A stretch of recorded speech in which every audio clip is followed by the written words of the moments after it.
Certa manhã, há alguns anos, um cliente irado entrou no escritório de Julian F. Dettmer, fundador da Dettmer Woolen Company, que mais tarde tornou-se o maior distribuidor de lãs no ramo da alfaiataria.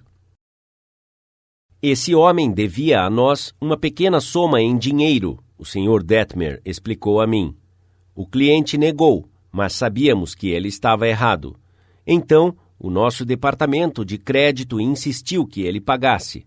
Após receber algumas cartas de nosso departamento de crédito, ele fez as malas, fez uma viagem a Chicago, correu ao meu escritório e informou-me que ele não ia pagar aquela fatura e que nunca iria comprar mais nenhum dólar de mercadoria da Dettmer Woolen Company.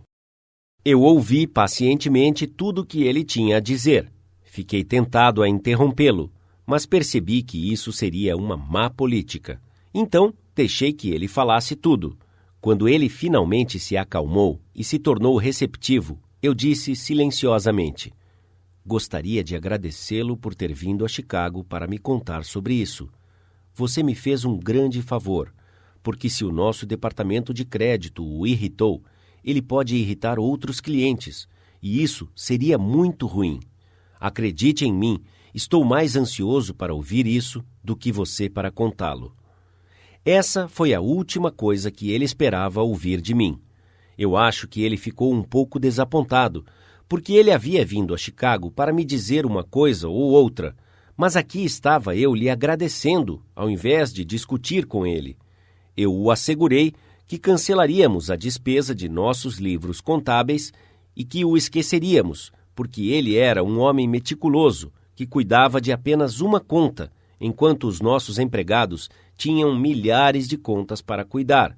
Portanto, ele tinha menos probabilidade de errar do que nós. Falei-lhe que eu entendia exatamente como ele se sentia e que se eu estivesse no seu lugar, eu me sentiria exatamente como ele. Já que ele não ia mais comprar de nós, recomendei-lhe alguns fornecedores de lã. No passado, costumávamos almoçar juntos quando ele vinha a Chicago, então o convidei a almoçar comigo neste dia. Ele aceitou com certa relutância, mas quando voltamos ao escritório, ele fez um pedido maior do que jamais havia feito. Ele retornou para casa mais calmo e queria ser justo conosco, como havíamos sido com ele. Verificou as suas faturas, encontrou uma que estava extraviada e enviou-nos um cheque e com um pedido de desculpas. Mais tarde, quando a sua esposa o presenteou com um menino, ele deu ao filho o nome de Dettmer, como o segundo nome, e continuou amigo e cliente da loja até a sua morte, 22 anos mais tarde. Anos atrás, um pobre menino imigrante holandês lavava os vidros de uma padaria depois da escola, para ajudar a sustentar a sua família. A sua família era tão pobre que, além disso, ele saía às ruas com uma cesta todo dia para catar pedaços de carvão que haviam caído no esgoto, onde os carros de carvão o descarregavam. Este menino, Edward Bock, nunca estudou mais de 6 anos durante a sua vida. Mesmo assim, eventualmente, ele se tornou um dos editores de revista mais bem-sucedidos na história do jornalismo americano. Como ele conseguiu isso? Essa é uma longa história, mas como ele começou, pode ser contado rapidamente. Ele começou aplicando os princípios que aparecem neste capítulo. Ele saiu da escola quando tinha 13 anos e se tornou office boy para a Western Union, mas ele nunca desistiu da ideia de ter uma educação. Pelo contrário, ele começou a educar-se. Ele economizou as despesas de transporte e ficou sem almoçar, até que teve dinheiro suficiente para comprar uma enciclopédia de biografia americana. E depois fez algo inacreditável. Ele leu sobre a vida de pessoas famosas e escreveu pedindo informações adicionais sobre as suas infâncias. Ele foi um bom ouvinte. Ele pedia para pessoas famosas que falassem mais sobre si mesmas. Ele escreveu para o general James A. Garfield, que era o então candidato à presidência, e perguntou se era verdade que uma vez ele trabalhou como rebocador de barcos num canal quando menino. E Garfield respondeu. Ele escreveu ao general Grant perguntando-lhe sobre uma batalha específica, e Grant desenhou um mapa para ele e convidou este menino de 14 anos para jantar e passar a noite conversando com ele. Logo, o mensageiro do Western Union estava se correspondendo com muitas pessoas famosas da nação: Ralph Waldo Emerson, Oliver Wendell Holmes, Longfellow, a senhora Abraham Lincoln, Louisa May Alcott, General Sherman e Jefferson Davis. Ele não apenas se correspondia com estas pessoas distintas, mas assim que ele tirava férias, ele visitava muitas delas como convidado em suas casas. Esta experiência lhe deu uma confiança inestimável. Eles, homens e mulheres, o moldaram em uma visão e ambição que deram forma à sua vida. E tudo isso, vou repetir, se tornou possível apenas aplicando os princípios que estamos discutindo aqui. Isaac F. Marcusson, um jornalista que entrevistou centenas de celebridades, declarou que muitas pessoas falham em causar uma boa impressão porque elas não ouvem atentamente. Elas estão tão preocupadas com o que devem dizer em seguida que elas fecham os ouvidos. Muitas pessoas importantes me disseram que elas preferem bons ouvintes do que bons conversadores, mas a habilidade de ouvir parece ser mais rara do que qualquer outra boa maneira.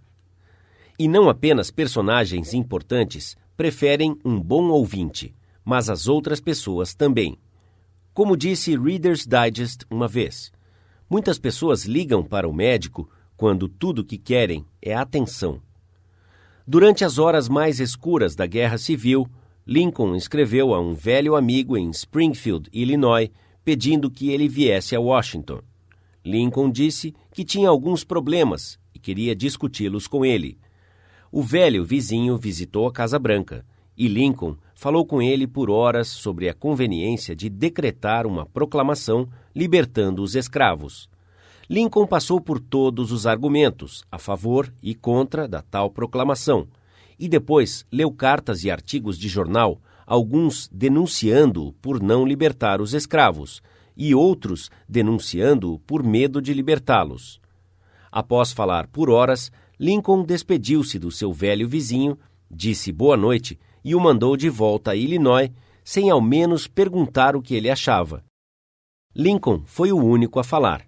Isso parecia esclarecer a sua mente. Ele parecia mais aliviado após essa conversa. O velho amigo disse. Lincoln não queria nenhum conselho. Ele queria apenas um ouvinte amigável e solidário para desabafar. Isso é o que nós queremos quando estamos com problemas. Em geral, é isso que todos os clientes irritados querem, e o funcionário insatisfeito e o amigo magoado também. Um dos maiores ouvintes dos tempos modernos foi Sigmund Freud. Um homem que encontrou Freud descreveu a sua maneira de ouvir. Foi tão marcante que jamais vou esquecê-lo. Ele tinha uma qualidade que jamais vi em outro homem. Eu nunca vi tanta atenção concentrada. Não havia nada daquele olhar agudo que penetra a alma. Os seus olhos eram meigos e suaves. A sua voz era baixa e gentil. Ele não gesticulava muito, mas a atenção que ele me dava, a sua apreciação pelo que eu estava dizendo, mesmo não falando corretamente, era extraordinária. Você nem imagina o que significa ser ouvido daquela maneira. Se você quer saber como fazer as pessoas se afastarem de você e o ridicularizarem pelas costas e até te desprezar, eis a receita. Nunca ouça uma pessoa por muito tempo. Fale incessantemente sobre si mesmo. Se você tiver uma ideia enquanto a outra pessoa estiver falando, não espere que ela termine. Interrompa essa pessoa no meio de sua frase. Você conhece alguém assim? Eu conheço, infelizmente. E a parte surpreendente disso é que algumas dessas pessoas são proeminentes. Chatas é o que elas são. Chatos intoxicados com os seus próprios egos. Bêbados no sentido de sua própria importância. As pessoas que só falam de si mesmas pensam apenas em si mesmas. E aquelas pessoas que só pensam em si mesmas Dr. Nicholas Murray Butler, presidente da Columbia University por muitos anos, disse: são irremediavelmente mal educadas. Elas não são educadas, disse Dr. Butler. Não importa o grau de instrução que tiveram. Então, se você aspira a ser um bom conversador, seja um ouvinte atencioso. Para ser interessante, demonstre interesse. Faça perguntas que as outras pessoas terão prazer em responder. Motive-as a falar de si mesmas e de suas realizações. Lembre-se que as pessoas com quem você está falando estão 100 vezes mais interessadas em si mesmas, o que elas querem, seus problemas, do que estão interessadas em você e seus problemas.